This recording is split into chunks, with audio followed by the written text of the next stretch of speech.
Something often avoided in traditional superhero comic books is the existence and idea of a god. It's very murky waters you're treading there, and I honestly don't blame most writers for wanting to avoid the subject. Besides, when you're writing stories about just that, super people, what's the point in grasping for possibly non-existent straws anyway? But I say screw all that. I bet there is a god in the Marvel Universe, and we're gonna find him today, damn it.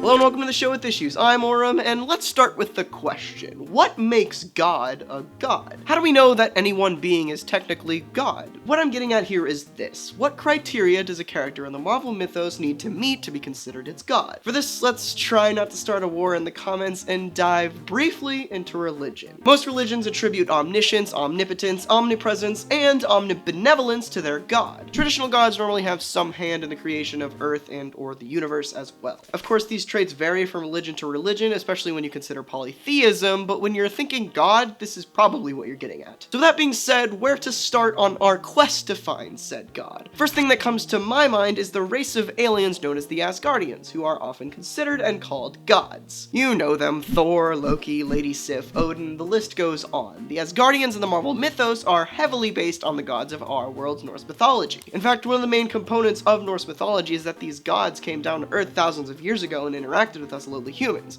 In the Marvel Universe, this is 100% the truth. This is actually explored heavily in Jason Aaron's Thor God of Thunder, which details the days of a young Thor pre-Mjolnir. He flies down to Viking town, spins up some lightning, has his way with some of the locals, and chugs a nail or two. To simplify things, let's take the aforementioned Thor as the pure case of an Asgardian and compare him to our godly attributes mentioned earlier. Honestly, he really doesn't compare here. Sure, he's extremely powerful, but as Black Widow so eloquently put it in the Avengers, "Guys come from legend, they're basically gods." He's only basically a god. So basically, Thor and the Asgardians are almost gods, but not exactly. Jumping away from that, but still in a similar vein, is the Olympians. The Olympians are a race of beings who lived in a small pocket dimension that existed next to Earth. Now, the reason these guys are so similar to the Asgardians is because they were also worshipped by humans way back when, because apparently we can't get enough of our false god types. Anyway, the Olympians had access to Earth through a sort of nexus point at the top of Mount Olympus in Greece. Some Olympians you might know, from the Marvel Universe anyway, include Ares, Hercules, and Aphrodite. If those names sound at all familiar, it's because, and I really hope you caught on to this before me shoving it down your throat,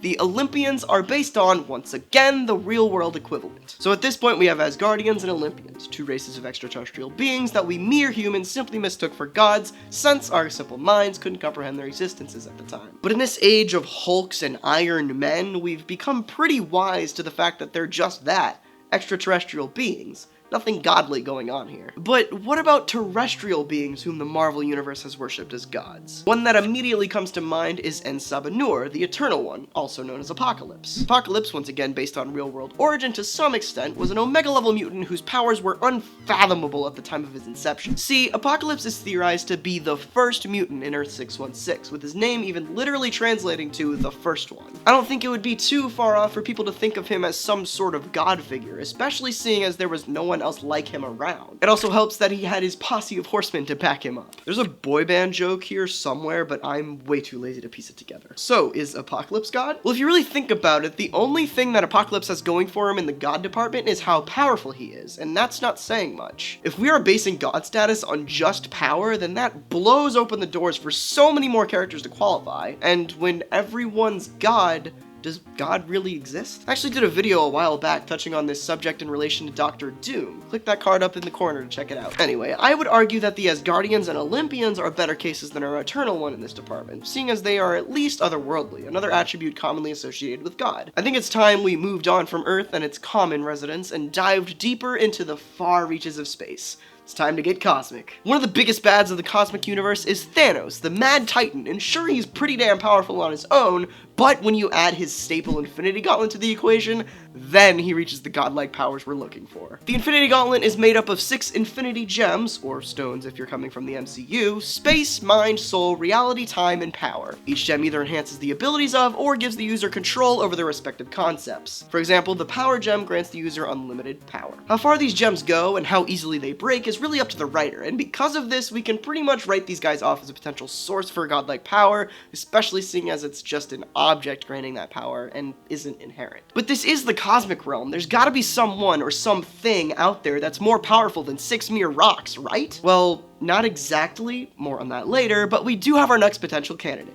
Galactus, Devourer of Worlds. Galactus has a very confusing origin, so here's the gist of it. Galen, a space explorer of an old universe, gains some kind of cosmic power before the universe's destruction, and wakes up in an incubator in the new universe that gives him ungodly amounts of power. He eventually starts to become starved, the only thing to satiate his hunger being full planets. Now known as Galactus, the man went across the galaxy feeding on uninhabited planets, until his hunger got so strong that he couldn't find them in time and fell to eating completely busy planets. Okay, so here's where things get tricky. Galactus is extremely powerful. I'm talking 26 entries for powers on the Marvel Wiki powerful. Thing is, we don't really know the limits of this guy. Just like the Infinity Gauntlet, he's used as mostly a plot device and is just as powerful as the writer wants him to be. In fact, there was a story told just before the Ultimate Universe's end where Galactus from 616 invaded. I'd be willing to bet that this story only happened because Marvel didn't know what to do with Galactus at the time and wanted to get rid of him somehow. But of course, he came back to 616 shortly thereafter, and in Marvel's new Prime universe, he's known as the Lifebringer because of reasons that relate to his origin and the Ultimates. He's the opposite of the Devourer of Worlds now. He gives lives to planets instead of taking it. This is important because, well, this is kind of the first character on our quest that can just straight up create sentience out of nothing. I'm almost sure the Infinity Gauntlet has done that before, but seeing as it's mostly wielded by Thanos or similar villains, I'm willing to write that one off. Now we're getting into the juicy stuff, the big goods, if you will. So sure, Galactus has taken and given life, and is even technically not from the current universe, but that doesn't excuse the fact that he didn't create that initial Big Bang. He's not the start of it all, nor does he comply with all of our god requirements mentioned earlier. But, and prepare for a super clunky segue, do you know what else Galactus is? The embodiment of one of the 3 essential forces in the universe, equity. And Galactus isn't alone here. His arguably more powerful brothers and sisters are also entities of the Marvel Universe. These are known as Infinity, Eternity, Death, and Oblivion. Infinity and Eternity represent necessity and the concepts of time and space respectively, while Death and Oblivion both represent vengeance and the absence of all things. Think about that for a second. These beings are literally the personifications of concepts. They don't just control those things, they are those things. That's it, everyone go home. We just solved the case. Nothing is more powerful than the literal concepts that make up the universe. Right? Well, wrong. There are actual multiple things. The Infinity Gauntlet with all of the gems, of course, being one of them. I guess if you really think about it, if you have a gem that can control time versus the concept of time, they kind of cancel each other out.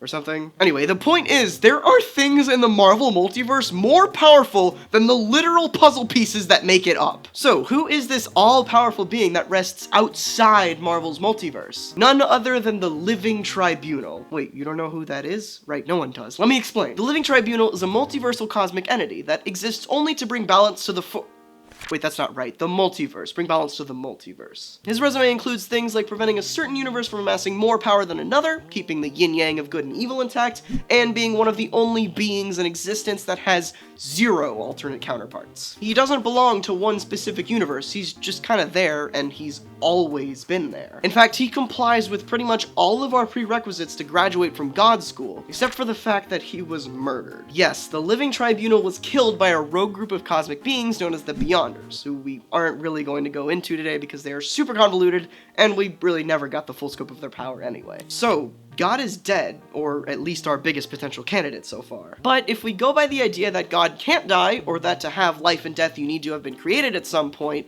we need to look further. Time to find the father to our son, the Arceus to our Lugia, the return address to our package. Ladies and gentlemen, meet the one above all. This dude is, in every sense of the word, God. He just kind of shows up every now and then and fixes things. He's described as being the creator of the Omniverse. Not the universe, not the multiverse, the Omniverse. Marvel claims that this dude created us. Also, side note, he resembles famous Marvel creator Jack Kirby a lot of the time, so is Marvel saying that Jack Kirby was God? The one above all is omnipotent, omniscient, omnipresent, and omniversal. He created the Living Tribunal, who oversees the literal building blocks of each universe among Marvel's multiverse in the form of Eternity, Infinity, Galactus, Death, and Oblivion. We're at the top of the food chain here, folks. Nothing goes higher than this guy. Sure, you could ask the question, but who created the one above all? But according to Marvel lore, no one did. He just was, and is. Besides that, what's interesting to me is that you could literally interpret anyone as God if you just twisted the definition of the word a bunch. Sure, we found the traditional iteration of God in the one above all, but like I said earlier, you might consider God to just be this super powerful being that just happened to have the idea of creating a universe. Or maybe he or she didn't create the universe at all and just kind of dicked around with power forever. But what do you guys think? Do you agree with me that the one above all is most definitely Marvel's God? Do you think he's just too powerful to even exist? Let me know in the comments. And yes, I know I left out some potential gods in this video, but when you have over 75 years worth of stories, those candidates add up quick. I tried to present the most coherent version of the stepladder up to old Jack Kirby, but feel free to talk about stuff like the Phoenix and the Celestials in the comments as well. And one last thing before I let you go, along with the premiere of Season 2, I redid an episode of the show from Season 1 over on Comic Drake's channel. It's the one about whether or not Deadpool actually breaks the fourth wall, and is one of my favorite videos I've ever done. Click that card and go check it out. And of course, be sure to subscribe so you get updated when I do a new thing. That all being said, thank you so much for watching. Next time, I eat a bunch of cosmic eggs for breakfast, which